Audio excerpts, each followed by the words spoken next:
Jika hidup adalah kertas putih, maka kuas adalah segala tindakan dan perbuatan kita. Saya teh memang gak mengerti seni, tapi saya tahu setiap lukisan teteh pasti ada ceritanya. Teh, emang gue tes celuk? Teh itu teteh. Kurang ajar, jorok banget sih. Teteh pakai H.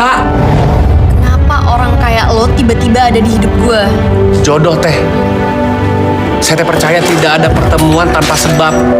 Hai, saya Pierre. Si Udik ini ngomong apa aja? Yang lupa dia bilang, selain berbakat kamu juga cantik.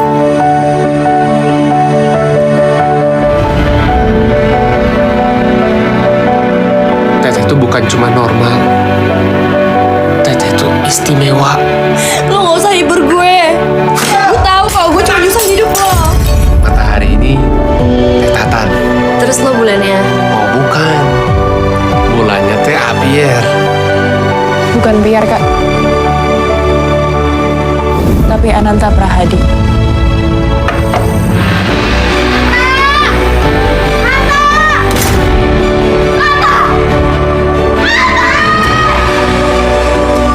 Semuanya teh jadi lebih indah kan kalau kita senyumin.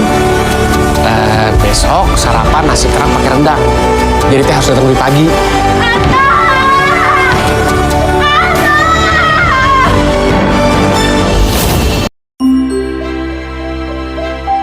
Assalamualaikum warahmatullahi wabarakatuh. Perkenalkan, nama saya Alia Muhibah dari Prodi Komunikasi Penyiaran Islam dengan NIM 4301020084. Saya akan sedikit menceritakan film Ananta. Ananta merupakan film karya sutradara Rizky Balki yang sebenarnya telah tayang pada Mei 2018. Film ini berdurasi 91 menit. Ini menyuguhkan drama percintaan serta komedi yang seru. Film Ananta yang diadaptasi dari novel berjudul Ananta Prahadi karya Risa Saraswati ini dibintangi oleh Michelle Sudit, Vero Walandau, dan Nina Faranandes.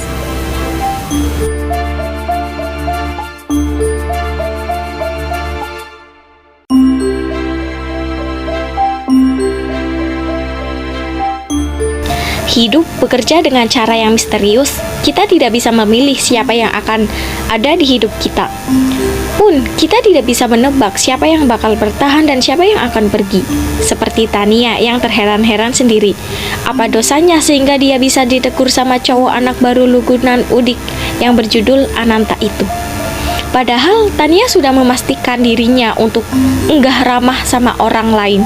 Tania menenggelamkan diri di dalam dunia lukisan. Tania merasa sudah begitu hebat dalam sendiriannya. Hingga terjadilah Ananta yang mengomentari gambar karyanya dengan logat Sunda yang khas. Ananta yang mengerti, yang mengingatkan Tania kepada pujian ayahnya tatkala beliau melihat coretan-coretan Tania kecil. Ananta yang kemudian berlanjut menjadi pasangan Tania dalam berbisnis. Ananta yang kreatif dengan kata-kata dan cepat akrab dengan orang. Didaulat menjadi penjual lukisan Tania, sementara cewek cantik itu tetap bekerja di belakang layar. Dan kemudian Ananta menghilang, tapi tidak bersama dengan kebahagiaan Tania, sebab ya itu tadi, hidup bekerja dengan cara yang tidak kita ketahui. Sekali lirik, Ananta terlihat seperti drama relationship yang sudah lumrah yang terjadi di antara seseorang dengan orang yang kurang ia hargai di awal, yang ujungnya sudah bisa ditebak. Mereka pasti berakhir bahagia, hidup bersama. Akan tetapi film ini punya elemen-elemen yang lain. Elemennya merupakan gabungan dari berbagai film-film drama yang setipe. Dan ia menunjukkan bahwa sebenarnya Ananta punya natur cerita kompleks. Bertindak sebagai panggungnya adalah seni. Unsur kesenian, terutama seni gambar atau lukis, akan menguar dari cerita. Hubungan antara Tania dan Ananta dijadikan porosnya. Kita melihat mereka membangun bisnis galeri lukisan, ada kerjasama profesional di sana. Tentu saja ada elemen romansanya juga dalam level personal. Ananta juga bertindak sebagai kisah hubungan antara cewek dengan ayahnya. Semua elemen itu dihubungkan dengan benang merah yang bicara tentang bagaimana pentingnya mengapresiasikan orang. Tania, tokoh ini dibuat terlalu over the top. Dia meledak-meledak marah terhadap hal kecil. Suatu kali dia mengiris jarinya dan Ananta untuk kontrak darah di meja makan saat lagi dinner bareng keluarga. Penceritaan membuat dingin di sekelilingnya, sehingga kita enggak mengerti apa yang ada di kepalanya. Padahal sebenarnya Tania ini karakter yang menarik. Dia cinta seni. Dia ingin terus membuat seni. Dia percaya dia adalah seorang seniman. Karena dengan percaya hal tersebut berarti dia menghormati pendapat ayah yang sangat ia cintai. Dia punya imajinasi yang tak tertandingi sehingga ia susah mencari orang yang sepadan untuk berkomunikasi.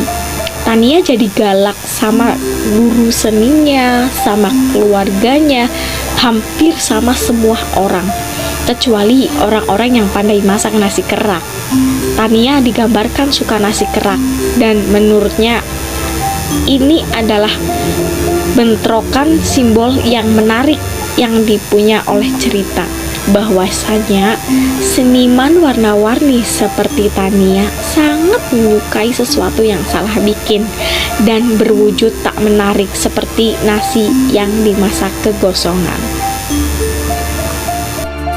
Cerita ini diawali dari seorang bernama Tania yang diperankan oleh Michela Sudit, seorang wanita yang memiliki kepribadian ajaib di mana dirinya dapat dipenuhi dengan hayalan yang ada di pikirannya. Lalu Tania tuangkan di dalam sebuah lukisan. Dia adalah tipe gadis yang pemberontak dan antisosial. Karena keanehannya yang Tania miliki dan sifatnya yang tersebut, banyak dari teman-temannya justru takut dan menjauh kepadanya.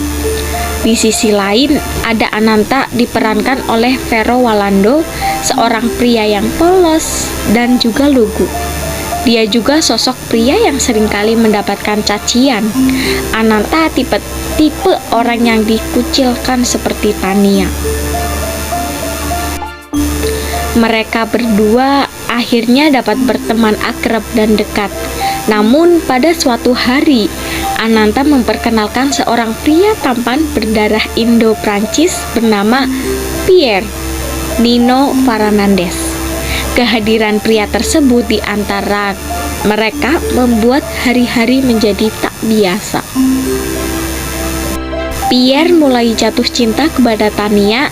Hal tersebut membuat hubungannya dengan Ananta menjadi semakin rumit.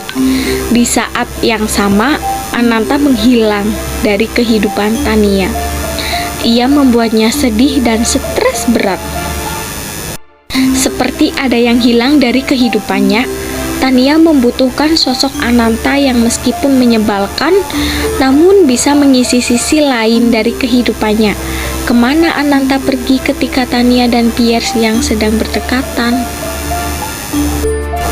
Lambat laun, kehidupan Pierre membuat kehidupan Tania berubah menjadi lebih baik. Namun, di dekat Pierre, Tania merasakan kehampaan. Meski Tania telah jatuh cinta dengan Pierre, tetapi ia merasa bahwa sosok Ananta lah yang bisa mengisi kehidupannya. Tama mengatakan pada Mama bahwa Pierre lah telah membuat perubahan besar pada Tania. Tetapi Tiara berkata, bukan Pierre, tapi Ananta Prahadi. Sekian cerita yang sudah saya sampaikan. Kurang lebihnya mohon maaf. Wassalamualaikum warahmatullahi wabarakatuh.